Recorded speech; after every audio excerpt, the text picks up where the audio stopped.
Our current system is capitalism for the masses and socialism for the rich. It's a system that's happy to grind away the earnings of lower and middle class citizens and to keep them fighting for table scraps. But if Biff is about to miss a yacht payment, the government is only more than happy to give his bank a few $100 million of quantitative easing to help their bottom line. The Rational View is a weekly series hosted by me, Dr. Alan Scott, providing a rational, evidence-based perspective on important societal issues. Produced by Soapbox Media. The world needs evidence-based public policy now more than ever. Making the right decisions should not be partisan politics. Please help spread The Rational View by going to patron.podbean.com/The Rational View. Together, we can make a better future. Hello, and welcome to another episode of The Rational View. I'm your host, Dr. Al Scott. In this episode, I'm going to give you a bit of a rant about why most of us don't have time. We don't have time to become better informed about the issues that are plaguing our democracies. It's about why people are rushed. It's about why people feel mistreated by governments and by the system, by companies. The Rational View is going to rant about inequity, and I'm going to highlight the growing resentment amongst the struggling middle class at the elite robber barons of capitalism. Now, capitalism is about greed. This is the theory that they teach in economics. It's about normalizing greed and making it good for us. It's about gloves off, below the belt, big stack bullying that pretends it provides a level playing field. Now, I'm no communist. I understand that a well-regulated market system is probably the best way that we know of to efficiently distribute goods. But that doesn't mean that greed is good. That doesn't mean that unregulated markets are good. Markets are very good in doing what they do in the current economic situation. But if things change, if external situations change, if disasters happen, markets don't necessarily prepare us for change. They optimize a particular system. They give us a particular equilibrium. I'm not taken in by the rich ponces who have been pushing the big lie that lack of market regulation and union busting is good for us. If you were too young to recall the collapse of the entire capitalist system due to underregulation, I'll remind you of 2008 and the subprime mortgage collapse, where the government spent trillions of dollars to pay off the bad bets made by the Wall Street elite financial class. Our current system is capitalism for the masses and socialism for the rich. It's a system that's happy to grind away the earnings of lower and middle class citizens and to keep them fighting for table scraps. But if Biff is about to miss a yacht payment, the government is only more than happy to give his bank a few $100 million of quantitative easing to help their bottom line. My recent interview with Naomi Oreskes on her book, The Big Myth, is an eye-opener that I highly recommend in this regard. If you like what you're hearing on The Rational View, please press like on your podcast app. I'd love for you to follow me and come join me on my Facebook group, The Rational View. Give me your feedback on this. I know this might rub some of you the wrong way, but it's a rant. Why do people feel rushed today? Why does it seem like there's just never enough time in the day? In the good old days, most homes were single income, where the mom stayed home, raised kids, and looked after household chores. The man worked 5 or 6 days a week and earned enough from this work to sustain a comfortable living and to raise a family, have a nice home and a car and an annual vacation. Now, I'm not saying that this was ideal, but I'm saying the current system was built for this, and it hasn't changed much, although the underlying circumstances have changed significantly. Now, with women in the workforce and wanting careers of their own, most families now have 2 incomes. And now both parents work outside the home typically 5 days a week. But now we should have twice the income, right? One might expect you could have both the comfortable family home, car, vacation, and pay for daycare, hire cleaners and valets to drive your kids to their extracurricular events. After all, we have double the income. But it's not the case. Parents are stretched. In fact, the average household income today is probably about 20-25% higher than it was 50 years ago. But the average household now has two incomes. So the average single income is much less in inflation-adjusted dollars than it used to be. But getting back to the topic of stretching in time, parents are stretched. My parents, I remember, had several activities that they would do together throughout the week, multiple evenings out every week. Parents these days are overscheduled. Now, this is maybe a little bit different than the financial argument, but it's important and it plays into why we are the way we are today. There seems to be, amongst parents at least, a competition to put your kids in multiple overlapping sports. When I was a kid, there were two events that we went to like once a week: hockey in the winter and soccer in the summer. I see parents these days competing for Martyr of the Year awards, completely forgoing their own nights out to ferry their kids into year-round NHL training camps with multiple overlapping abilities or activities, completely forgoing their own lives. And it's hurting us. When it was my turn to put my son into house league hockey, I found that the whole thing had become a business.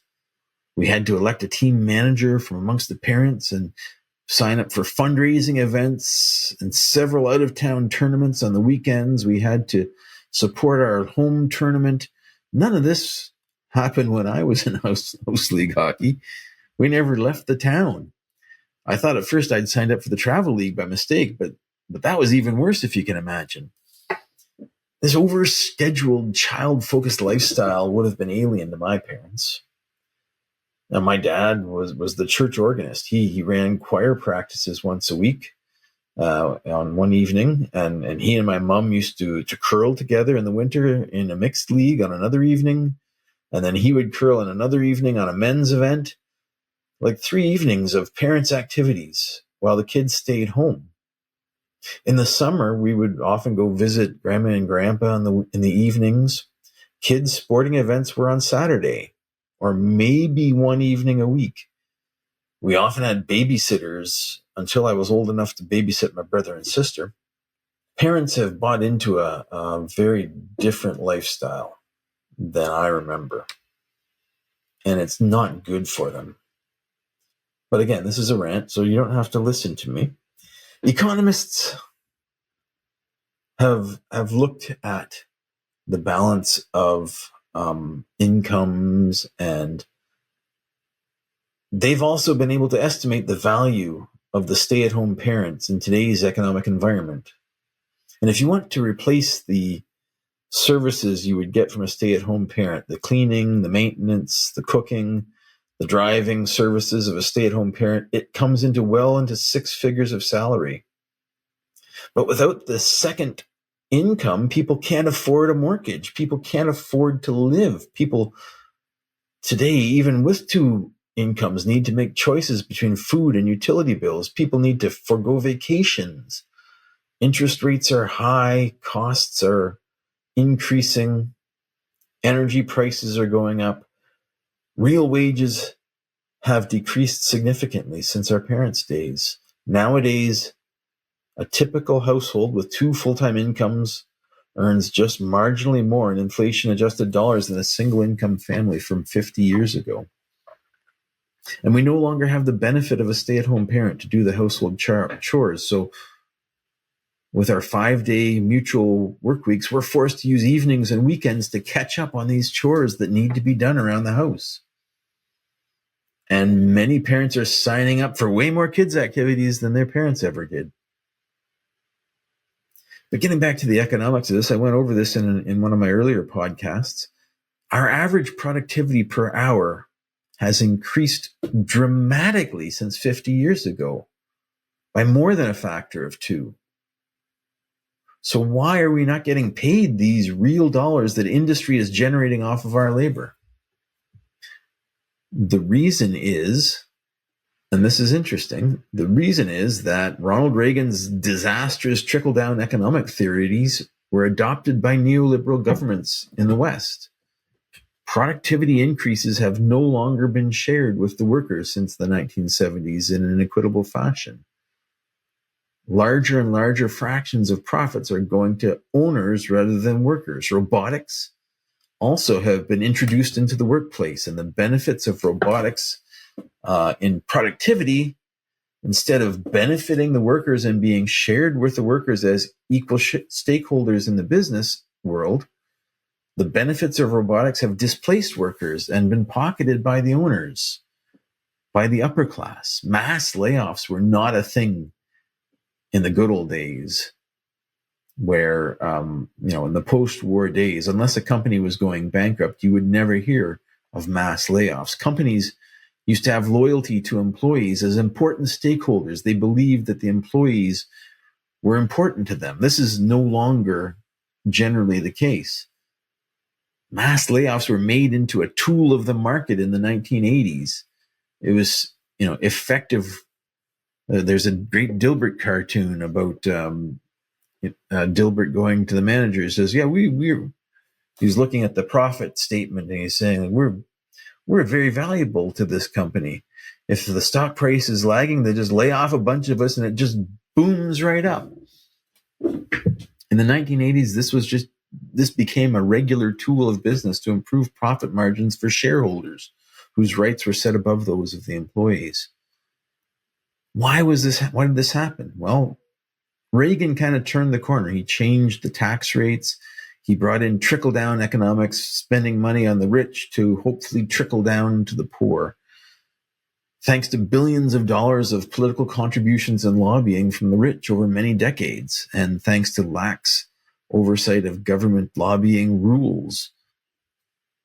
In addition to this problem at the upper end, unskilled manual labor has just been made less valuable in the marketplace by the increase in robotics, combined with offshoring of a lot of blue-collar jobs to very poor areas like Asia and Africa. And this has meant that these jobs just earn less money on their own in a cutthroat capitalist world where nobody is looking out for the workers.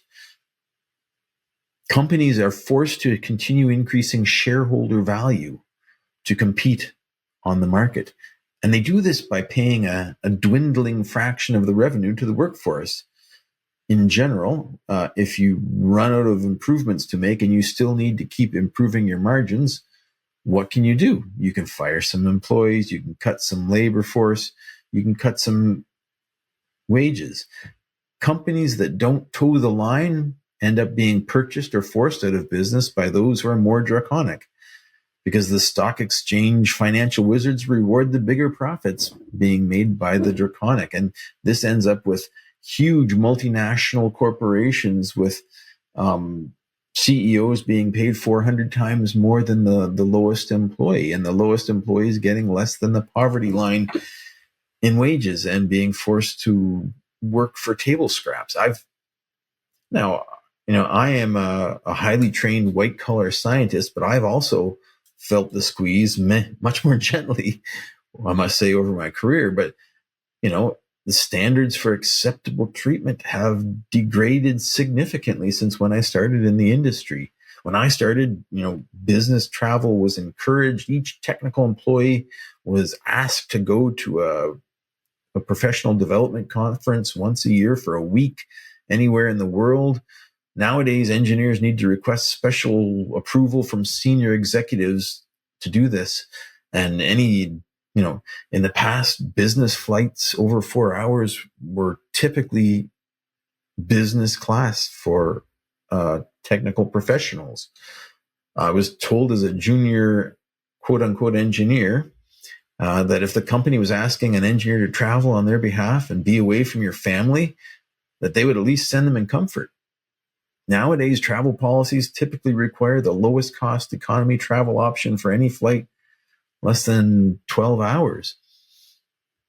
The squeeze is there, and we're all feeling it. Nothing I've said so far, I think, is controversial. We are producing more than ever before, thanks to automation, thanks to artificial intelligence. This is only going to accelerate. And true, because of demographics, maybe this is a good thing. As the baby boomers age out of the market and we become an aging population, there are going to be less and less fraction of workers to sustain us. So maybe we're going to need this productivity to maintain our living standards. But it doesn't mean that we need to rob the people that are doing the work to get it done. People should be paid fairly for their work and for the fraction of value that they add to their customers. And this shouldn't be seen as a communist statement. And this is just basic fairness. We're producing more than ever before. The GDP of nations is up spectacularly since the 1970s, but workers aren't reaping the benefits. The vast majority of the increases in productivity over the past 50 years, the revenues from this money have been funneled into the pockets of the top 0.1% of society. And, this is a rant, but I'm not just going to complain because this is the rational view, and I'm here for you. So what's the solution? I think there's two major stakes that need to be pushed into the ground. One of them, I think, is employee-owned companies. We need to get back to valuing employees if we want to maintain a capitalist economy. I don't know how exactly to get there, but I think we need to legislate majority employee ownership of companies, and we need to find a gradual path from here to there that doesn't involve bloodshed if we can help it. If we want to restore respect for the worker in this country, the pendulum has swung too far in favor of the board of directors and the shareholders. Secondly, we are way overdue for a 4-day work week at the same salary levels. Studies show that employees are less stressed and more productive on 4-day work weeks. Plus, they may even have time to catch up on chores and get a small break on the weekend before the next week of work. So I appreciate you listening to my rant. I hope you enjoyed it. I hope you got something out of it. I hope you're not cursing my name now. If you've got any more ideas, let me know on my Facebook group, The Rational View. Stay safe out there in dark skies.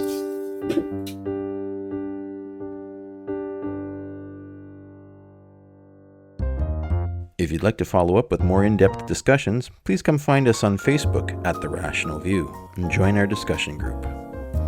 If you like what you're hearing, please consider visiting my Patreon page at patron.podbean.com/therationalview. Thanks for listening.